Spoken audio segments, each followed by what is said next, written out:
సంతానలేమితో బాధపడుతున్నారా? 899 రూపాయలకే fertility assessment package. వివరాలకి సంప్రదించండి.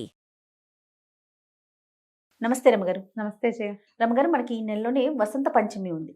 మరి పంచమి యొక్క విశిష్టత, ప్రత్యేకమైన పూజా విధానాలు చేస్తూ ఉంటాం సరస్వతీ దేవికి కదా. అవును, మనకి బాసర్లో కూడా చాలా బాగా చేస్తారు పూజ. వర్గల్లో కూడా బాగా చేస్తారు. అవును రమ్మగారు, వర్గాలు వెళ్ళాలి రమ్మగారు. ఎప్పటి నుంచో అనుకుంటా ఉన్నాను, వెళ్దాం. బాసర వెళ్ళాను కానీ వెళ్దాం. ఒకసారి వెళ్దామండి. సాయంకాలము వర్గల్లో ఆ, హారతి ఇచ్చే వేళ మాకు బాగుంటుంది.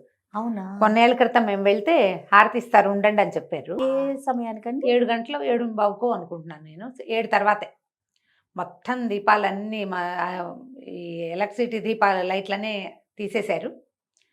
అమ్మవారు ఒక తెల్లని చక్క వస్త్రం, అది మహా చక్కటిది. సాయంకాలాలు మహా బాగుంటుంది.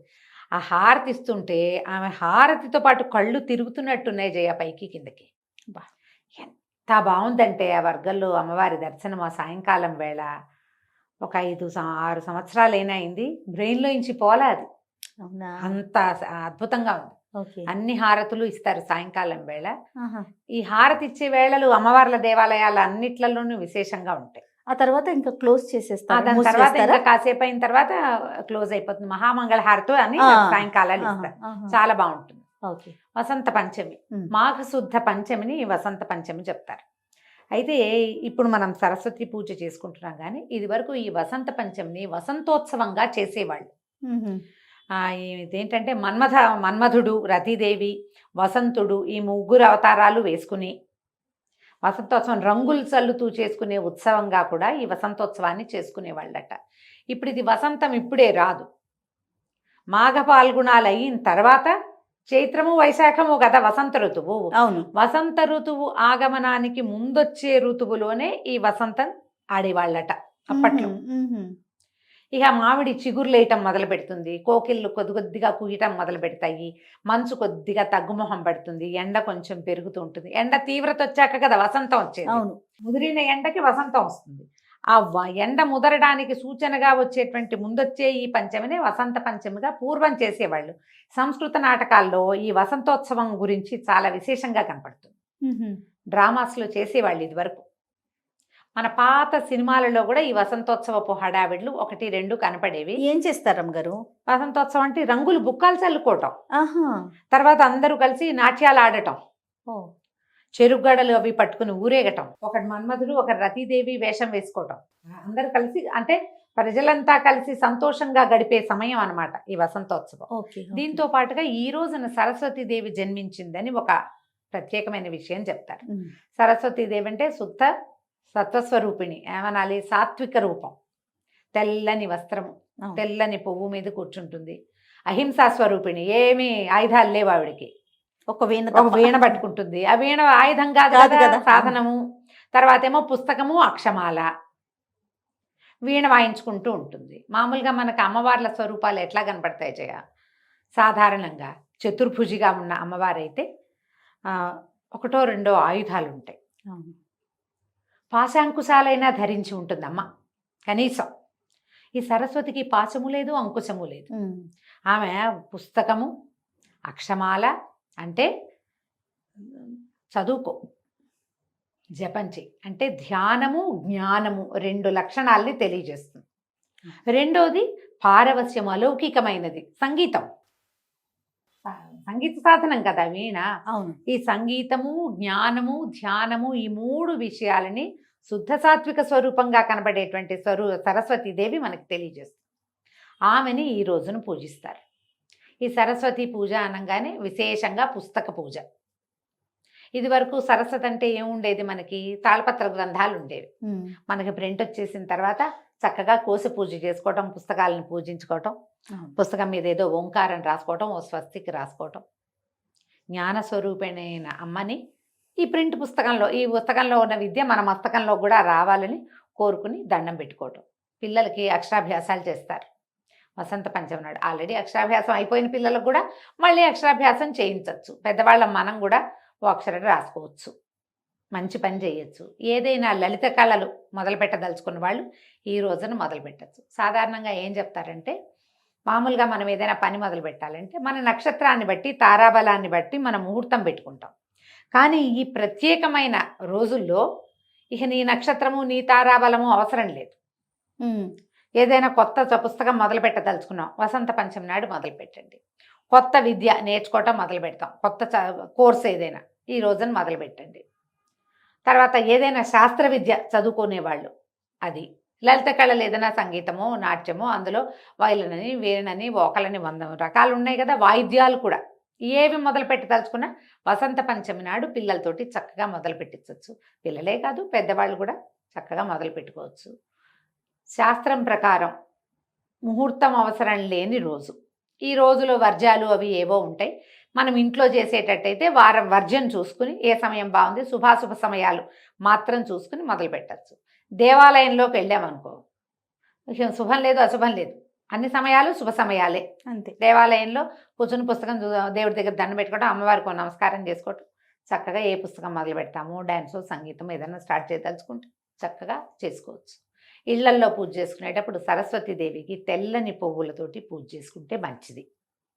సరస్వతికి సంబంధించిన స్తోత్రాలు ఉన్నాయి. సరస్వతి అష్టోత్తర శతనామావళి కనపడుతుంది. అష్టోత్తర శతనామావళి అంటే 108 నామాలతోటి తెల్లని పువ్వులతోటి అర్చన. ఆమెకి తెల్లని పొంగలి అంటే పంచదారతో చేసింది, పాలు పోసిన పాల పాయసం నివేదన చేసుకోవచ్చు, పెరుగన్నం నివేదన చేయొచ్చు. తెల్లని పళ్ళు అంటే ఏం చెప్తాం, జామ పళ్ళు తప్పిస్తే ఏమి ఉండవు. అయితే ఇది శ్యామలా నవరాత్రుల కాలం కాబట్టి జామ పళ్ళు కూడా నివేదన చేయొచ్చు, అది కూడా చాలా మంచిది చేయగలిగితే. ఎందుకంటే శ్యామలా నవరాత్రులు అవ్వటం వల్ల శ్యామల జ్ఞానస్వరూపిణి, ఆవిడ సంగీత శ్యామలగా చెప్తారు, సంగీతం వచ్చే సమయము. దాంతోపాటుగా మనకి అదనంగా ఈ వసంత పంచమి కూడా కలిసి వచ్చింది కాబట్టి సరస్వతి స్వరూపిణి అయిన అమ్మని కూడా జ్ఞానస్వరూపిణిగా ఆరాధిస్తే జ్ఞానం పెరుగుతుంది, తెలివితేటలు పెరుగుతాయి, చదువుకునే అవకాశాలు కొత్తవి వస్తాయి, చదివిన చదువుకి ఒక సార్థకత లభిస్తుంది. ఈ అవకాశాలన్నిటి కోసం అత్యుత్తమమైన రోజుల్లో ఇంకా అత్యుత్తమమైనదిగా చెప్పబడేటువంటి వసంత పంచమి నాడు సరస్వతి ఆరాధన విశేషంగా చేయదగింది. మా ఇంట్లో లేదు, ఇప్పుడు ఇదివరకు ఎప్పుడూ చేయలేదు, ఏమీ తప్పులేదు. మీ ఇంట్లో లేకపోయినా పర్వాలా, మీరు ఇంతకుముందు చేసుకోకపోయినా పర్వాలేదు, ఇప్పుడు లక్షణంగా చేసుకోవచ్చు. పెద్ద హడావిడేం లేదు. అమ్మవారికి కొంచెం గంధం సమర్పించడం, 2 పువ్వులు సమర్పించడం, తర్వాత ఒక పండు, ఏదైనా నివేదన, ధూపము, దీపారాధన ఎలాగూ చేస్తారు, హారతి ఇవ్వండి, పెద్దవాళ్ళకి నమస్కారం చేసుకోండి, ఇది చాలు. ఇంత మాత్రం. మీకు కుదిరితే దగ్గరలో ఎక్కడైనా సరస్వతి అమ్మవారి ఆరాధన జరిగే దేవాలయాలు ఉంటే అక్కడికి వెళ్ళండి. మన శృంగేరి శారదా పీఠాలు ఉంటే మంచిది. ఇప్పుడు శంకర మఠాలు కనిపిస్తాయి. శంకర మఠంలో అన్ని చోట్ల శారదాంబికే పూజింపబడుతుంది. బోల్డ్ ఉన్నాయి. మనకు దగ్గర అయితే మోతీనగర్లో ఉంది శంకర మఠం, ఎలాగుంది నల్లకుంటలో, ఇంకా ఉన్నాయి 2-3 హైదరాబాద్లో. మీ ఊళ్ళల్లో శంకర మఠాలు ఉంటే శారదాంబని ఆరాధన జరుగుతుంది విశేషంగా. ఆమెకు వెళ్ళి నమస్కారం చేసుకుంటే సరిపోతుంది. ఇంట్లో సరస్వతీదేవి కాలు మీద కాలేసుకుని వీణ పుచ్చుకున్న ఫోటో ఉంటుంది. చక్కగా ఆ ఫోటో ఒకటి ఇప్పటిదాకా లేకపోతే కొని తెచ్చి పెట్టుకోండి ఇంట్లో.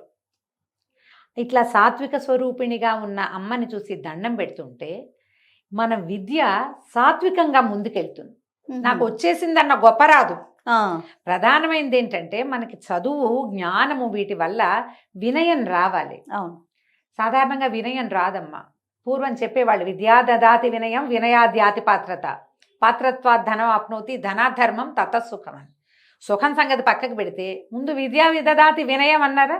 విద్య వల్ల వినయం వచ్చేది ఎక్కడ కనపడుతుంది? ఫస్ట్ మార్కు రాగానే మనవాడు ఎక్కుతాడు ఈ పైకి ఎక్కడికో, అక్కడి నుంచి దిగరు. దిగితే డిప్రెషన్ వస్తుంది కానీ బుద్ధి రాదు. అవును, డిప్రెషన్లు వస్తాయి అనవసరంగా. మనకు అది కాదు. ఎంత నేర్చుకున్నా ఇంకా నేర్చుకోవాలని, ఇంకా తెలుసుకోవాలని, ఇంకా ముందుకెళ్ళాలని. అంటే ఎప్పుడైతే మనం వెళ్ళాలనుకుంటామో మనం ఎక్కం కదా, నడుస్తాం.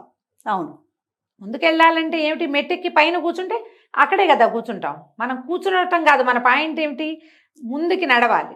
ఆ నడిచే విధానము మనకి ఒక శుద్ధమైన సాత్వికమైన స్వరూపాన్ని చూస్తేనే వస్తుంది. ఆవిడే సాక్షాత్తు సంగీత విద్య అయితే ఆమె ఎందుకు వీణ వాయించి కనపడాలి మనకి?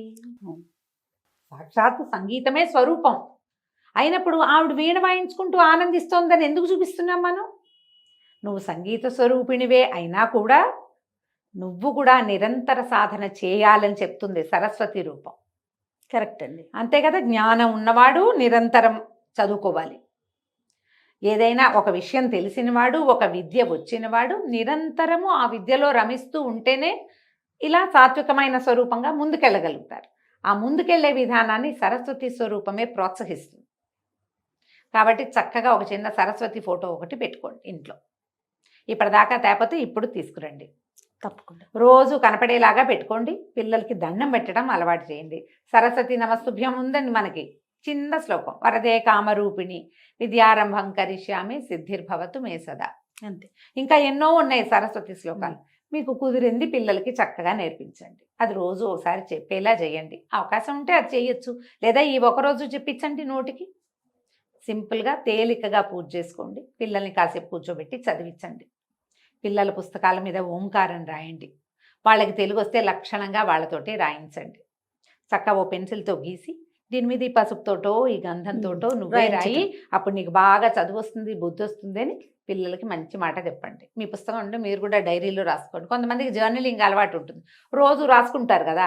చక్కగా డైరీలో రాసుకోండి. దానివల్ల ఏమవుతుంది, ఒక పాజిటివ్ ఆరా పెరుగుతుంది. మీకు జీవితం ఎప్పుడు చచ్చేదాకా నేర్చుకోవాలి అంటారు. అవునండి. ఈ నేర్చుకునే విద్య ఎక్కడిది? ఈవిడి వల్లే వస్తుంది, లేకపోతే రాదు కదా. కాబట్టి సరస్వతిని పూజించండి. ఈ పంచమి నాడు కనుక దేవాలయ దర్శనం చేయగలిగిన, సరస్వతికి సంబంధించిన ఒక స్తోత్రమో శ్లోకమో మీరు చదువుకోగలిగిన చాలా మంచిది. మంచి పాజిటివ్ వైబ్స్ కలుగుతాయి. వైబ్స్ కోసమైనా ఈ పని చేయండి. తప్పకుండా రమ్మగారు. నమస్తే. నమస్తే జయ.